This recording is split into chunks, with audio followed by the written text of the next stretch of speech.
Hello students, आज की class में हम लोग कोशिका पाठ के प्रश्नावली के वस्तुनिष्ठ प्रश्नों को देखेंगे। क्या कह रहा है? सही उत्तर का संकेताक्षर क, ख, ग या घ लिखें। चलिए देखते हैं क्वेश्चन नंबर 1 से। कह रहा है कोशिका में राइबोसोम की अनुपस्थिति में कौन सा कार्य संपादित नहीं होता। तो हम लोग जानते हैं कि राइबोसोम जो होता है प्रोटीन का संश्लेषण करता है, यानी कि राइबोसोम जब अनुपस्थित रहेगा तो प्रोटीन का संश्लेषण नहीं होगा। ग नंबर आंसर हो जाएगा।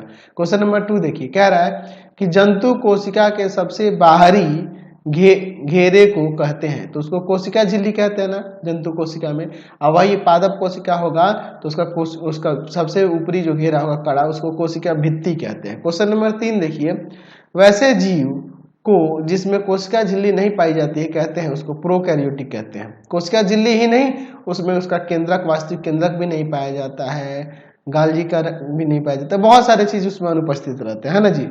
नेक्स्ट क्वेश्चन देखिए क्या कर रहा है, किस प्रकार की कोशिका में बड़ी रसधानी पाई जाती है। तो जो पादप कोशिका होता है उसमें बड़ी रसधानी होती है ना जी। पादप कोशिका में बड़ी होती है और जंतु कोशिका में छोटी होती है ना जी। क्वेश्चन नंबर 5 देखिए, जीन बने होते हैं तो वो डीएनए के खंड से बने होते हैं ना जी। इसका क नंबर आंसर हो जाएगा। चलिए 6 नंबर देखते हैं, कोशिका की वृद्धि किसके द्वारा नियंत्रित होती है। तो जो कोशिका होती है उसकी वृद्धि जो होती है उसके केंद्रक द्वारा है। उसका सारा कंट्रोल किसके द्वारा होता है? केंद्रक के द्वारा होता है। ग नंबर आंसर हो जाएगा। क्वेश्चन नंबर 7 देखिए क्या कर रहा है, कोशिका भित्ति होती है। तो जो कोशिका भित्ति होती है वो पारगम झिल्ली, तभी ना उसके आसानी से उसे पोषक तत्व अंदर चले जाते हैं, तो पारगम होती है। क्वेश्चन नंबर देखिए 8, कोशिका द्रव में पाई जाने वाली अनियमित नलिकाओं के जाल को क्या कहते हैं। तो कोशिका द्रव के अंदर पाई जाने वाली अनियमित जो जलिकाएं होती हैं उसे हम लोग क्या कहते हैं? अंतःप्रद्रवी जालिका कहते हैं ना जी। तो ये दो तरह की होती है, एक होती है चिकनी, एक होती है खुरदरी। हम लोग यही ना जानते हैं जी। क्वेश्चन नंबर 9 देखते हैं। 9 नंबर में कह रहा है कि रंगीन प्लेटिस को कहते हैं। तो उसको हम लोग रंगीन जो प्लेटिस होते हैं उसको क्रोमोप्लास्ट होते हैं, है ना जी। और क्लोरोप्लास्ट जो हरी होती है ना जी। इसको हम लोग कहते हैं वर्णी लवक। ठीक है, एक होता है अवर्णी लवक और एक होता है हरित लवक, है ना जी। क्वेश्चन नंबर 10 देखिए, केंद्रक में पाए जाने वाले गाढ़े द्रव को क्या कहते हैं। तो जो केंद्रक के अंदर जो द्रव पाया जाता है उसे केंद्रक द्रव कहते हैं, और कोशिका के अंदर जो पाया जाता है कोशिका झिल्ली के अंदर वो कोशिका द्रव होता है। क्वेश्चन नंबर 11 देखिए क्या करा है, इसमें से कौन सा चयनात्मक पारगम झिल्ली है।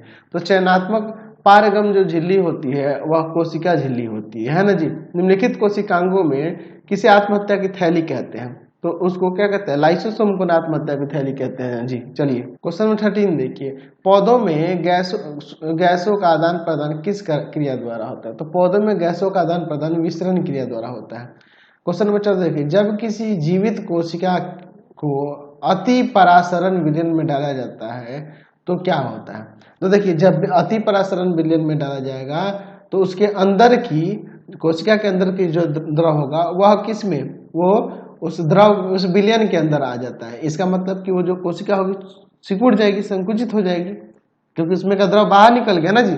तो कोशिका संकुचित हो जाती है। क्वेश्चन नंबर 15 देखिए, पौधों के मूल द्वारा जल का अवशोषण किस क्रिया द्वारा होता है।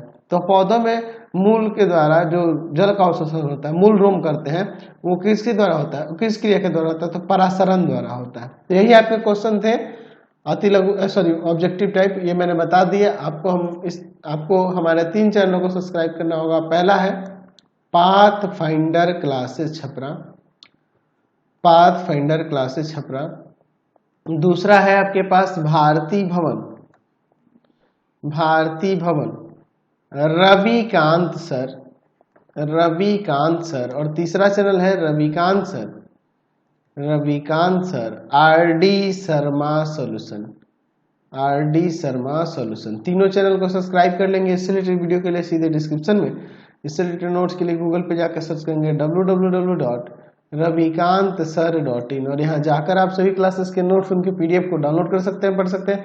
इंस्टाग्राम और फेसबुक पे जाकर पाथफाइंडर क्लासेस छपरा को लाइक एंड फॉलो करना नहीं भूलेंगे। Thanks for watching the video.